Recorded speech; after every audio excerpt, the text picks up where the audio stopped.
Assalamualaikum warahmatullahi wabarakatuh. Waalaikumsalam warahmatullahi wabarakatuh. Alhamdulillahirabbil alamin. Wassalatu wassalamu ala asyrofil anbiya'i wal mursalin wa ala alihi wa sahbihi wa man tabi'ahum bi ihsanin ila yaumiddin. Asyhadu an la ilaha illallah wahdahu la syarika lah wa nashhadu anna Muhammadan abduhu wa rasuluh la nabiyya wa la rasula ba'dah.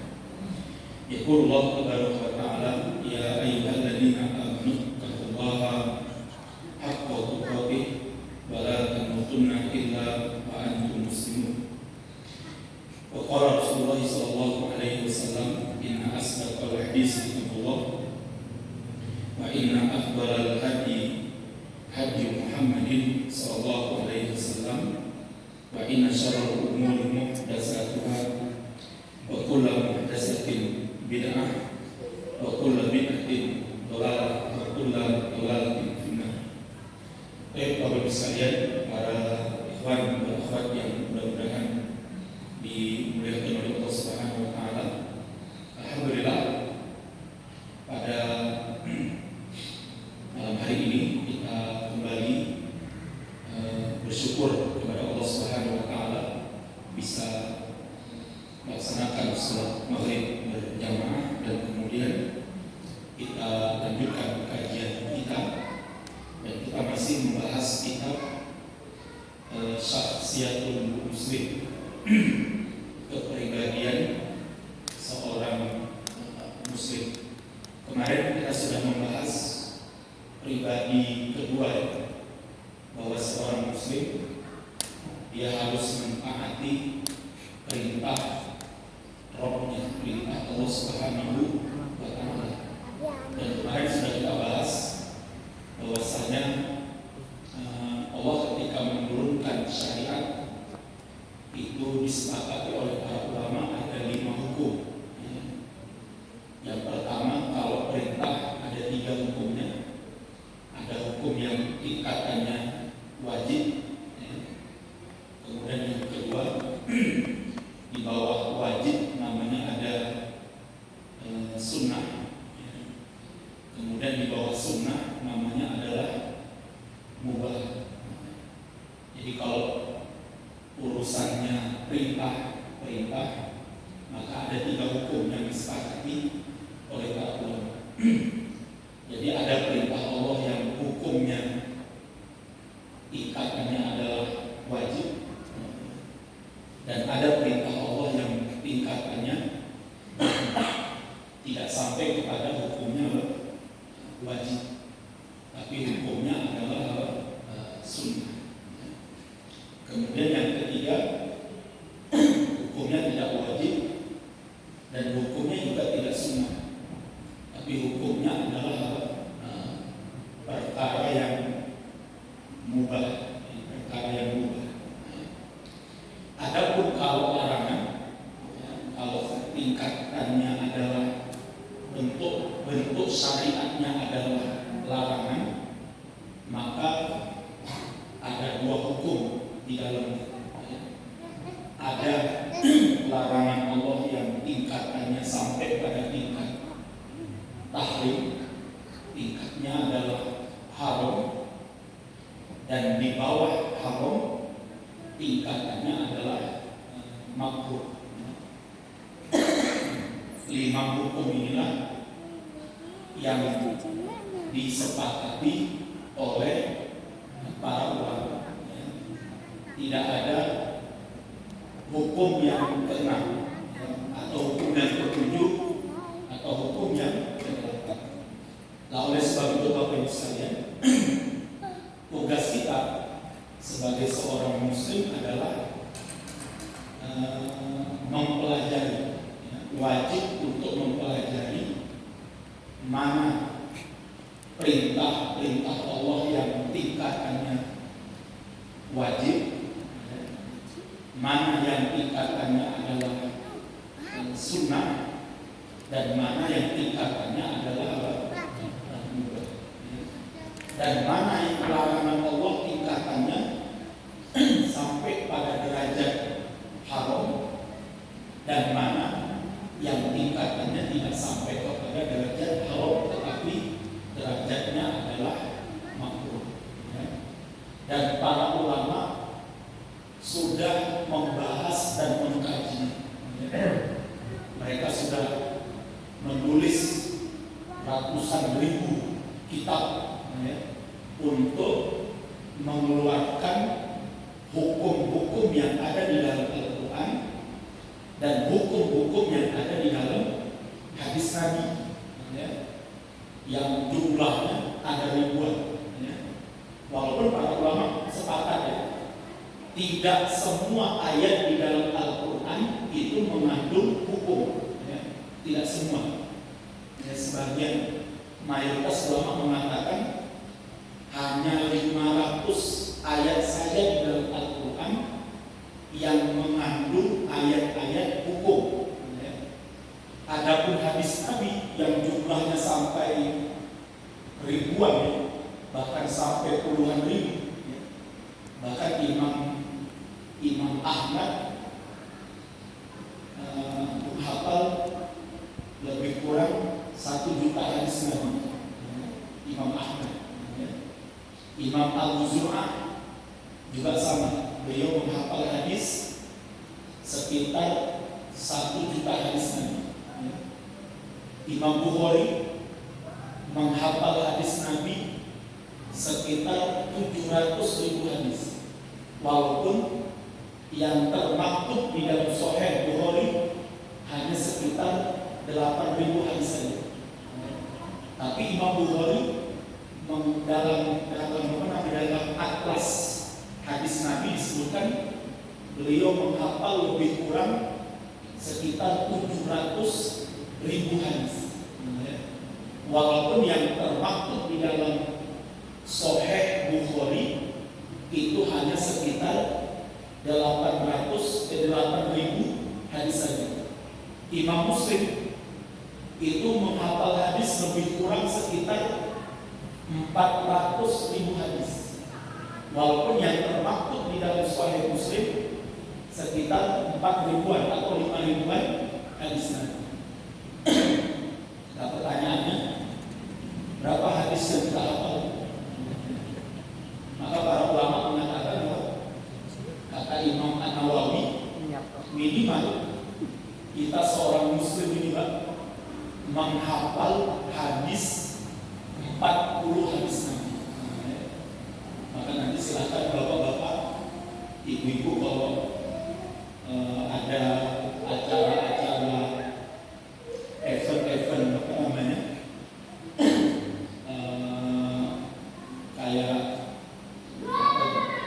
event jualan buku misalnya di Guru Assalam itu biasanya ada book fair, atau mungkin jenengan bisa ke Cemani Cemani itu ada toko buku terbesar Muslim di seluruh raya ini, namanya toko buku Al-Fatah. Itu insya Allah terlengkap kalau untuk di Solo. Kalau dari buku-buku yang berkaitan dengan keagamaan dan sebagainya, untuk Solo Raya itu yang paling lengkap hari ini ada di toko buku Al-Fatah. Jangan bisa cari nanti di sana hadis Al-Baqin, ada hadis Al-Baqin, hadis 40. Minimal kata Imam Nawawi, kita sebagai seorang muslim paling tidak seumur hidup kita menghafal berapa hadis? 40 hadis. Kalau dibandingkan Imam Ahmad 1 juta hadis, berarti kalau 40 hadis per berapanya? Seberapa dia berapa?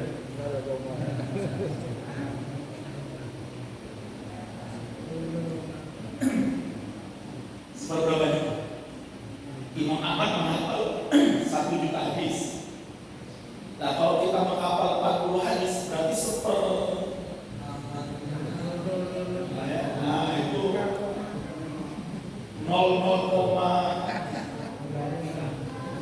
sekian persen ya, 0,5% mungkin dari 1 juta hadis. Kalau dibandingkan Imam Bukhari 700.000 hadis juga sama. Nah, maka pas kalian ini penting.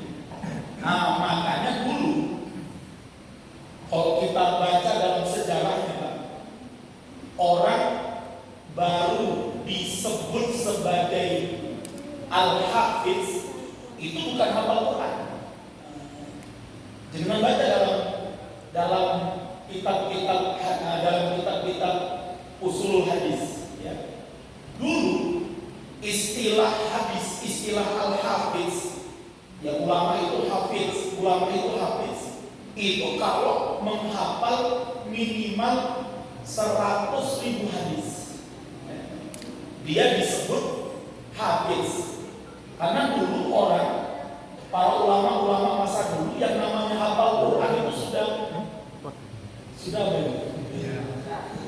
sudah menjadi tradisi.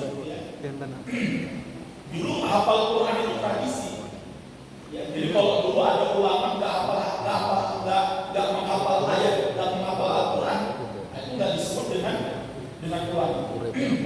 Sampai hari ini di beberapa negara itu masih menggunakan standar hafal Quran itu sebagai standar orang yang berilmu.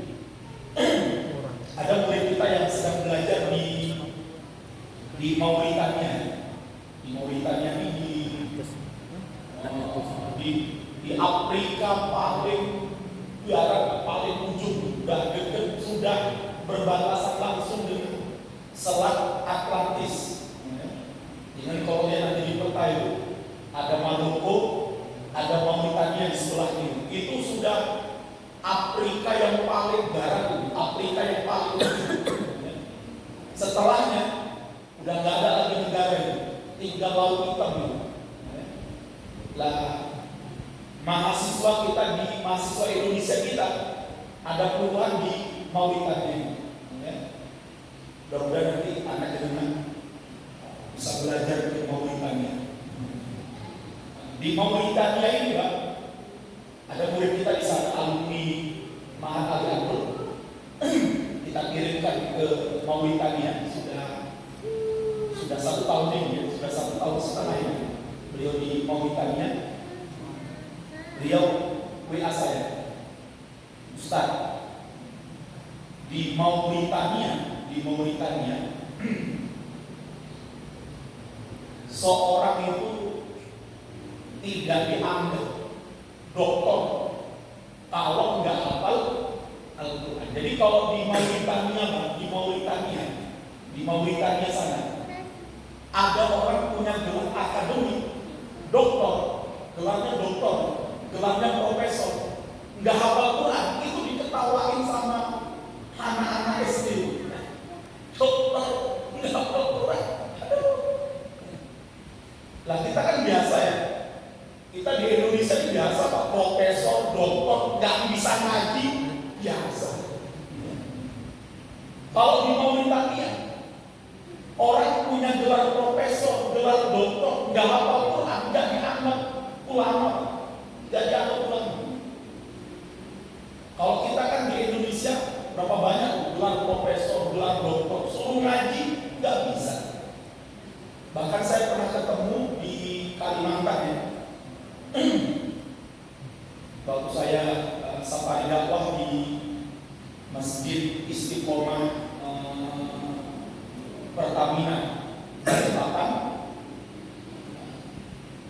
ketemulah ada seorang ibu-ibu sama suaminya, sudah tua ya, sudah pensiun. Ketemu sama saya, bilang, Ustaz, tolong doakan Bapak supaya bisa lulus Iqra sampai jilid 6. Saya tanya, sekarang Bapak sudah Iqra berapa? Sudah Iqra 4, alhamdulillah. Lah, Bapak kerjanya apa? Alhamdulillah Ustaz, Bapak pensiunan dokter spesialis penyakit jantung. Kira-kira orang jadi dokter spesialis penyakit jantung, kira-kira orang bodoh atau tidak? Pinter, Pak. Jangankan jadi dokter spesialis, jadi dokter aja, dokter biasa. Kalau nggak pinter, nggak bakal mungkin bisa jadi dokter, ya kan? Itu orang yang bisa jadi dokter itu orang yang punya IQ rata-rata lah. Ya. Kalau kayak anak-anak yang nggak punya kecerdasan jadi dokter ya nggak bisa, mau habis-habisin duit. Ya. Apalagi jadi dokter spesialis. Spesialis itu main-main, Pak. Jantung itu spesialis paling berat, Pak. Ya. Gak gampang, gak mudah orang bisa jadi dokter spesialis jantung itu. Bagaimana masang ring jantung, bagaimana apalagi sekarang ya, bagaimana bisa mencangkok jantung itu, gak gampang, Pak. Artinya orang jadi bisa dokter spesialis jantung itu pasti orang punya kecerdasan. Dan bayangkan dokter itu sudah pensiun, Pak, dari rumah sakit Pertamina. Ngajinya baru Iqra. Berarti dulu beliau ketika jadi dokter spesialis sekian puluh tahun di rumah sakit Pertamina itu gak bisa ngaji. Padahal punya titel apa? Dokter SPJ, spesialis jantung. Nah, ini menunjukkan bahwasanya dulu gelar Al-Hafiz dulu untuk mereka yang menghafal apa? Hadis. Lah hari ini, karena hari ini, Pak, jangankan menghafal hadis, menghafal Quran saja orang gak bisa, banyak yang gak bisa. Jangankan menghafal Qurannya, untuk membaca Al-Quran saja, Pak. Betul. Ini sudah menjadi kewajiban kita. Maka saya berharap nanti di Islamic Center ini sudah ada ya. Hari semoga sudah ada, saya nggak tahu dan jadwalnya. Sudah wajib itu nanti di Islamic Center ini sepekan sekali atau 2 pekan sekali atau 3 pekan sekali mengundang ustaz atau siapa untuk mengajarkan apa? Jamaah warga rumahan, warga yang ada di Siwal ini supaya umat Islamnya bebas buta huruf Al-Quran. Kalau pemerintah Indonesia mencanangkan 2040 rakyat Indonesia harus tuntas buta huruf Indonesia, huruf abjad Indonesia, maka kita umat Islam juga harus melakukan yang demikian. 2040 kita umat Islam sudah wajib tuntas, umat Islam se-Indonesia ini nasional ya, buta huruf hijab. Lah makanya ini penting. Maka yang mengambil peran penting di situ masjid punya peran penting. Jangan masjid itu tempat sholat bar sholat kunci sesuatu buka baru tutup baru lama apa bangun ke masjid. Jadi kalau masjid cuma sekedar untuk sholat tutup. Lah penting kan rasa bangun masjid. Jadi masjid itu tidak hanya sekedar kita sholat. Masjid itu digunakan untuk apa? Pembinaan. Ulama-ulama besar kaliber dunia dulu lahir dari pendidikan di mana? Di masjid. Ya, ulama-ulama besar pada masa dulu itu lahirnya dari masjid. Maka masjid harus punya peran untuk menuntaskan buta huruf Al-Quran. Ya. Uang yang diwakafkan, yang diinfakkan, yang disodakohkan oleh jamaah ke masjid bukan hanya sekedar untuk Jumat barokah, Ahad barokah, soto, nopo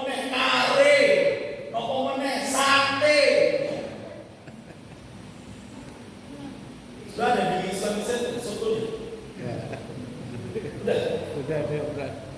Belum. Ini buat. Sekarang banyak masjid-masjid itu habis duit jamaah itu hanya untuk apa? Jumat barokah. Syukur. Besok Jumat barokah itu hari Jumat depan kambing boleh ada ya. Namun tidak peduli dengan warga dan jamaah kita yang nggak bisa membaca Al-Quran. Maka Islamic Center ini namanya Islamic Center ya, itu sudah menjadi center betul ya. Menjadi center pendidikan, menjadi center peradaban ya.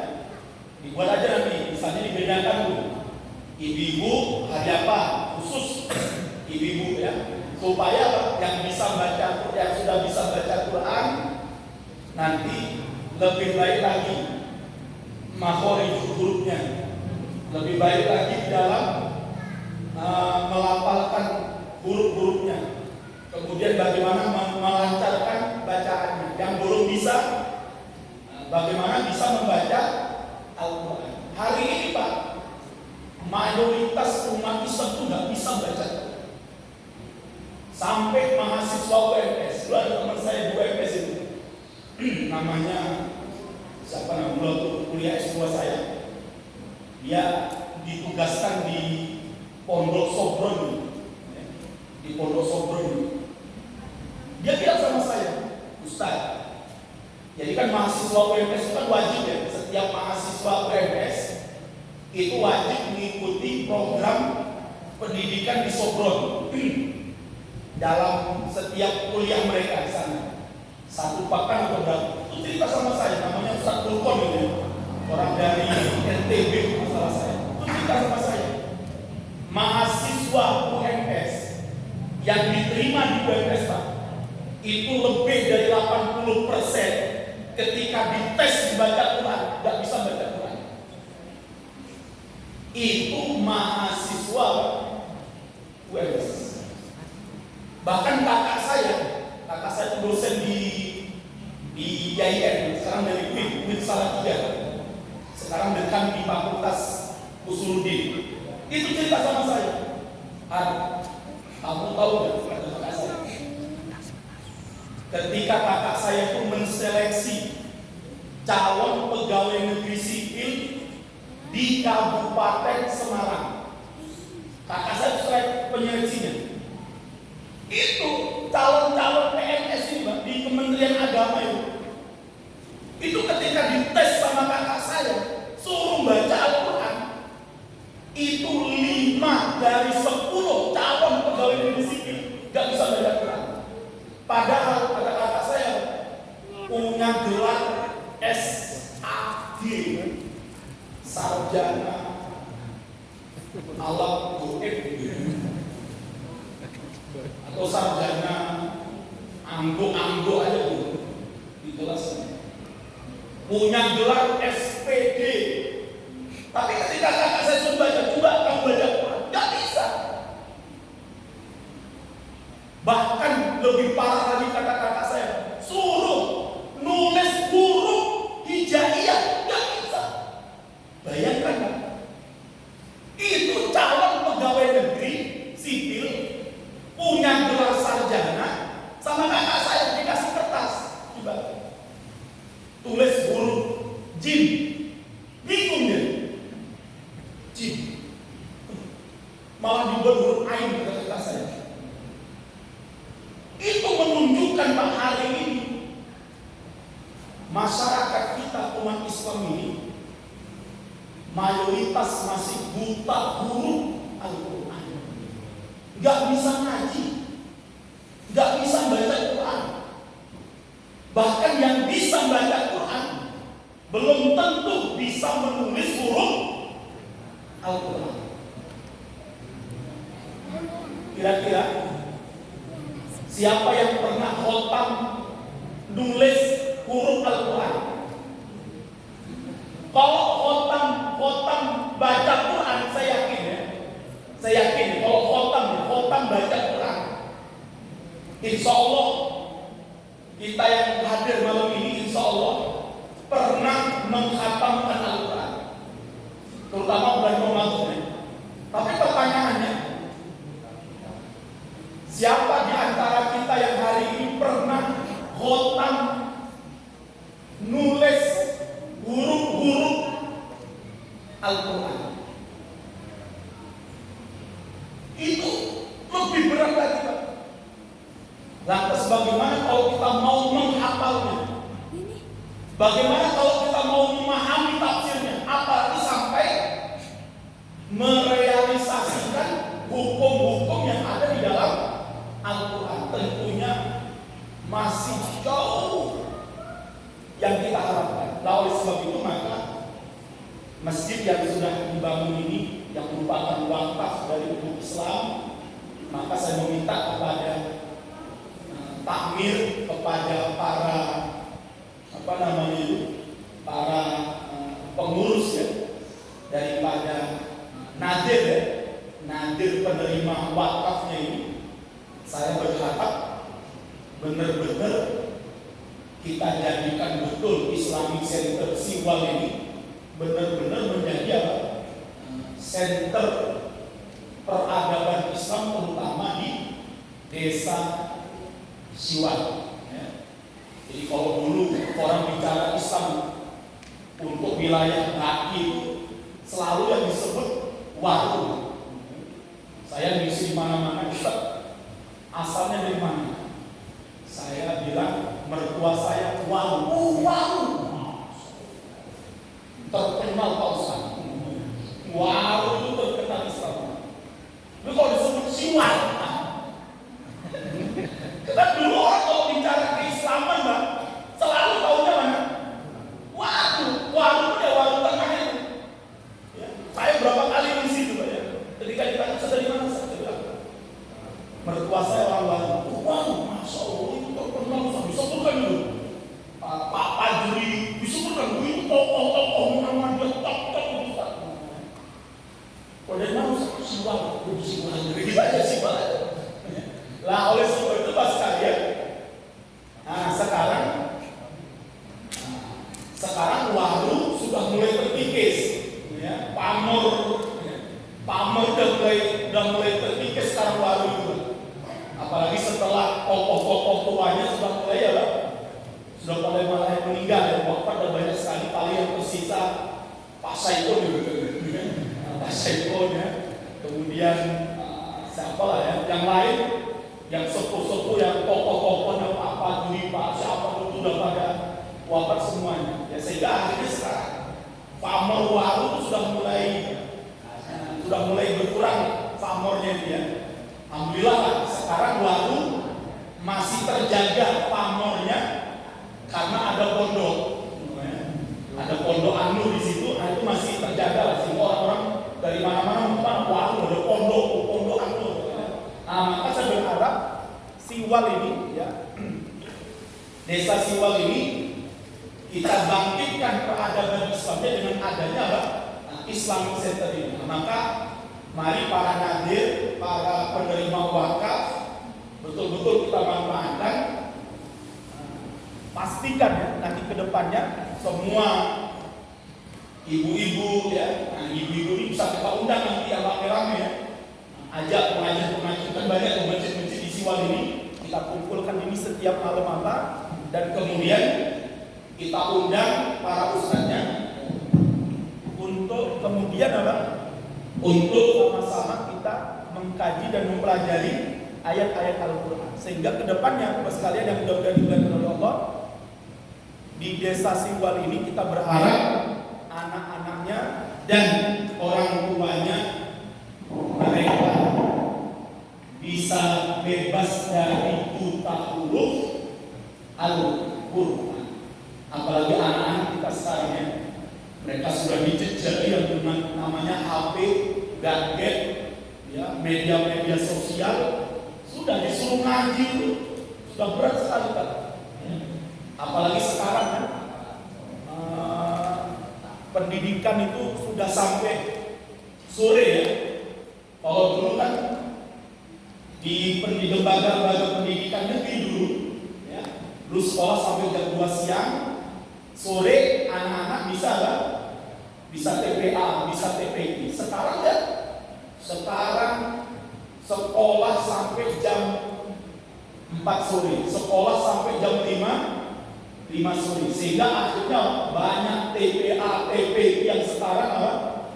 Kosong. Nah, oleh sebab itu mudah-mudahan nanti kita harus pahami sekali. Jadi, baru kemudian setelah itu kita juga mengkaji ayat-ayat Al-Quran yang tadi ya. Jadi kalau di dalam Al-Quran ini kata para ulama ada lebih kurang 500 ayat di dalam Al-Quran yang mengandung hukum-hukum syariat, baik itu hukum muamalah, hukum ibadah, hukum siasat, hukum jihad, dan hukum-hukum yang lainnya.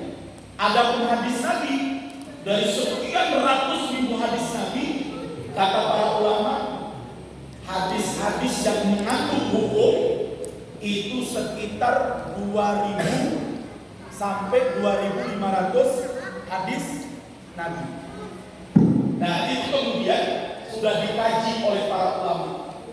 Mana hukum-hukum yang tingkatannya wajib, mana yang sunnah, mana yang mubah, mana yang tingkatannya haram, dan mana yang tingkatannya adalah apa? Makruh. Oleh sebab itu kita butuh ulama, kita butuh ustaz, kita butuh orang-orang yang alim yang bisa menyampaikan kepada kita, oh kalau yang ini hukumnya adalah apa? Wajib. Oh kalau yang ini hukumnya adalah sunnah. Oh yang ini hukumnya adalah apa? Mubah. Oh kalau ini hukumnya haram. Oh kalau ini hukumnya makruh. Karena apa? Karena kita nggak mungkin lah. Ya kita ini kurang kemampuan kita. Nggak mungkin kita mengkaji ayat-ayatnya, kemudian membaca tafsirnya, kemudian mengkaji huruf-huruf Arabnya, bahasa Arab, udah nggak mampu kita. Dan waktu kita pun nggak cukup untuk itu. Lah, maka kita butuh para ulama. Jadi kalau ada orang mengatakan kita nggak butuh ulama, itu keliru. Kita nggak butuh ustaz, kita nggak butuh mazhab. Nah, terus kita belajar hukum dari siapa? Kita itu orang-orang yang lemah. Kemampuan kita lemah, kemampuan memahami lemah, kemampuan membaca lemah, dan semuanya lemah. Nah, terus bagaimana kita bisa memahami hukum-hukum dalam Al-Quran? Kecuali dengan perantara para ulama-ulama. Nah, oleh sebab itu sekalian ulama telah menetapkan oh yang wajib, perkara yang wajib itu sudah disepakati ya. Pertama, sholat, jelas hukumnya apa? Wajib. Mana sholat yang wajib? Dipisah oleh para ulama. Sholat yang wajib adalah yang 5 waktu. Sholat yang wajib adalah yang 5 waktu. Sholat apa itu? Maghrib, isya, subuh, zuhur, dan asar. Inilah sholat yang hukumnya wajib. Adapun selain yang 5 waktu ini, hukumnya adalah sunnah. Kecuali satu, ada yang hukumnya wajib dari sholat-sholat sunnah itu, tapi apa? Khusus hanya untuk Rasulullah SAW. Apa itu? Sholat tahajud. Ya. Jadi kalau sholat tahajud untuk Rasulullah hukumnya apa? Wajib. Tapi untuk kita sunnah. Kalau wajib Pak, dosa terus kita juga. Karena nggak bangun-bangun. Ya. Ya. Kalau hukum sholat tahajud itu wajib bagi kita sudah banyak dosanya. Namun alhamdulillah hukum sholat tahajud, sholat malam itu wajibnya hanya untuk siapa? Rasulullah SAW. Itu yang pertama. Yang kedua, wajib, ada yang wajib sholat sunnah ini kalau itu dinadarkan. Kalau itu dinadarkan, misalnya jenengan mau buka, jenengan misalnya buka warung penyet, misalnya ya, warung penyet ya.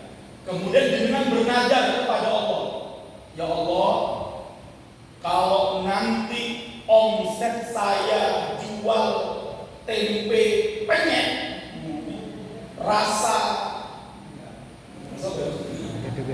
bayar,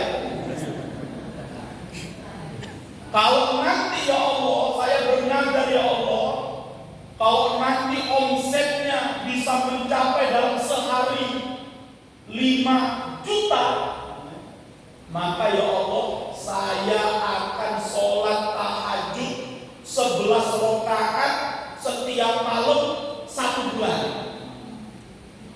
Berarti lah ternyata sampai suatu hari sampai omsetnya per hari 5 juta. Maka berarti apa? Dia wajib untuk menunaikan apa? Nadar. Jangan kemudian alhamdulillah isolasi buaya sholat itu ramah. Berarti dia dosa, paham ya? Jadi sholat sunnah itu bisa dinadar, bisa menjadi wajib hukumnya kalau kalau dinadarkan. Kalau enggak dinadarkan ya sudah kembali kepada sunnah yang hukumnya sunnah. Lah sunnah ada 2. Ada yang sunnahnya muakkadah. Muakkadah itu apa? Sunnah yang sangat ditekankan, sunnah yang sangat dianjurkan. Dan ada sholat-sholat sunnah yang hukumnya tidak ghairu muakkadah, tidak ditekankan. Apa sholat sunnah yang sangat ditekankan pelaksanaannya? 1, sholat tahajud, walaupun hanya 2 rakaat. Sebagian ulama mengatakan bukan tahajudnya yang muakkadah, tapi witirnya. Jenengan nggak tahajud tak apa-apa. Yang penting apa? Witir 1 rakaat. Kira-kira berapa menit, Pak? 1 menit. Sebelum botol gitu. Lah maka Bapak sekalian, usahakan ya, terutama kita yang bapak-bapak ya, kalau ibu-ibu ada masa-masa haid dan sebagainya. Tapi bagi kita yang bapak-bapak ini, Pak, kita usahakan minta sama Allah, ya Allah mudahkan saya setiap malam bisa sholat malam walaupun dengan apa? 1 rakaat sholat witir. Tinggal kemarin sudah saya ingatkan ya, tinggal tergantung diri kita masing-masing. Kalau kita termasuk orang yang sulit bangun tidur di tengah malam, apalagi di akhir malam, maka laksanakanlah sholat witirnya kapan? Di awal malam. Jadi jangan mau tidur, ya, jangan mau tidur, duduk dulu, sholat witir 1 rakaat. Atau kalau tidak, habis sholat isya, jangan sholat ba'diyah 2 rakaat, langsung berdiri witir 1 rakaat, 1 menit tadi kan. Setelah itu, alhamdulillah kita mudah-mudahan bisa witir setiap malam. Karena dalam hadis Pak, Rasulullah mengatakan apa? Cukuplah kata Rasulullah, orang itu disebut berdosa, disebut buruk kalau dia meninggalkan apa? 1 rakaat witir dari malamnya. Makanya Rasulullah tidak pernah meninggalkan witir, baik dalam keadaan safar maupun dalam keadaan mungkin. Nah, maka kita minta sama Allah, Pak, ini penting ya. Kemudian apalagi sholat yang muakkadah, sholat sunnah yang mengiringi sholat wajib. wajib yang kita sering sebut dengan sholat ba'diyah atau sholat qobliyah. Maka sholat ba'diyah atau qobliyah ini hukumnya kata para ulama muakkadah, dan ada juga yang enggak muakkadah. Yang muakkadah yang 12 itu lah. Mana yang 12 itu? 2 rakaat setelah maghrib itu muakkadah, sangat ditekankan, sangat dianjurkan. Kemudian apa lagi? 2 rakaat setelah sholat isya itu sangat ditekankan. Kemudian apa lagi? 2 rakaat sebelum subuh yang kita sering sebutnya dengan sholat sunnah fajar. Ini hukumnya muakkadah, sangat ditekankan. Jenengan gak bisa melaksanakan yang lain, minimal 2 rakaat sebelum fajar. Kemudian yang keempat, mana lagi? 4 rakaat sebelum zuhur dan 2 rakaat setelah zuhur. 12 rakaat itu muakkadah, sangat ditekankan. Namun ada sholat sunnah yang mengiringi sholat wajib, tapi tidak muakkadah, tidak ditekankan. Apa itu? Sholat sunnah qobliyah asar. Ada hadisnya. Jadi jenengan sebelum sholat asar, ya habis adzan, jenengan sholat sunnah 2 rakaat sebelum asar, itu ada hadisnya, boleh, dan itu sunnah. Tapi sunnahnya tidak terlalu ditekankan, sama sholat sunnah sebelum maghrib. Jadi tadi kalau kita pas menunggu adzan, habis adzan maghrib, kemudian menunggu qomat, kita sholat berapa? Sunnah 2 rakaat sebelum maghrib. Ya, itu termasuk sholat sunnah yang mengiringi sholat fardu, tapi hukumnya tidak muakkad, tidak terlalu ditekankan. Dikerjakan yo monggo, jenengan yang ngerjakan ya juga ya masalah. Tapi yang 12 rakaat tadi ini sangat dianjurkan oleh Rasulullah. Kenapa Bapak sekalian? Karena kata Rasulullah, man sholla isnata asra rakaatan, ya, barang siapa yang sholat 12 rakaat yang mengiringi sholat fardu, banallahu lahu baitan fil jannah. Allah akan membangunkan untuknya satu rumah di mana, Pak? Satu rumah kita di surga. Jangan bangun rumah di rumah ini bertahun ya, bisa berbulan-bulan ya, bahkan bisa bertahun-tahun. Tapi cukup kata Rasulullah, bangun rumah di surga dengan apa? Sholat 12 rakaat. Jadi Pak, jangan sampai nanti kita di surga Pak miskin dewi. Kenapa? Omai sithik. Oleh sebab itu Pak, saya itu gitu Pak caranya. Jadi kalau males ya, kalau ada rasa males mau sholat rawatib itu, langsung ingat hadis tadi. Ya Allah, kalau aku males rumahku sithik di surga terus piye? Langsung jadi semangat. Pokoknya setiap hari kudu bangun loh, satu rumah di surga. Masya Allah. Siap gak Pak? Siap ya soalnya ya? Ibu siap loh? Pingin bangun rumah di surga? Usahakan sholatnya berapa Ibu? 12 rakaat. 2 rakaat setelah maghrib, 2 rakaat setelah isya, 2 rakaat sebelum subuh, 4 rakaat sebelum zuhur, 2 rakaat setelah zuhur. Walaupun jenengan sholat di rumah, walaupun apa, neng omah dan tampung dan nonton Pak Haji, Pak tukang bubur naik haji, itu kalau di rumah ya. Oleh sebab itu mari Pak, mudah-mudahan kita biasakan sholat sunnah rawatib ini. Mudah-mudahan nanti kita di akhirat Allah berikan dulu sholat dunia ning dunia itu omah ribuan. Rumah kabeh. Masya Allah. Nah kalau nanti kita di akhirat Pak, sebelah kita, tangga-tangga kita punya rumah ribuan sampai puluhan ribu, bahkan sampai ratusan ribu, awalnya dewe mentil, dua rumah musik kita, miskin. Kalau miskin di dunia Pak, masih ada yang membantu Pak. Kalau miskin di akhirat nggak bisa. Mas jaluk si Cio mohon maaf. Nggak bisa.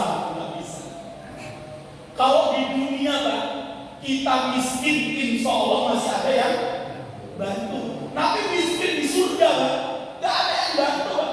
Lihat orang tetangga kita punya rumah sampai puluhan ribu di dalam surga Firdaus. Kita punya rumah 3-4 biji, kita bilang Mas, buat bagi sih rumah untuk aku, mohon maaf. Neng surga orang ini bagi-bagian. Itu mau masuk salah tuh biar pokok baru sholat langsung metu mudun. Nah, mudah-mudahan enggak ya. Oh ya, akhirnya doa kepada majelis. Subhanallah wa bihamdika asyhadu an la ilaha illa anta astaghfiruka wa atubu ilaik.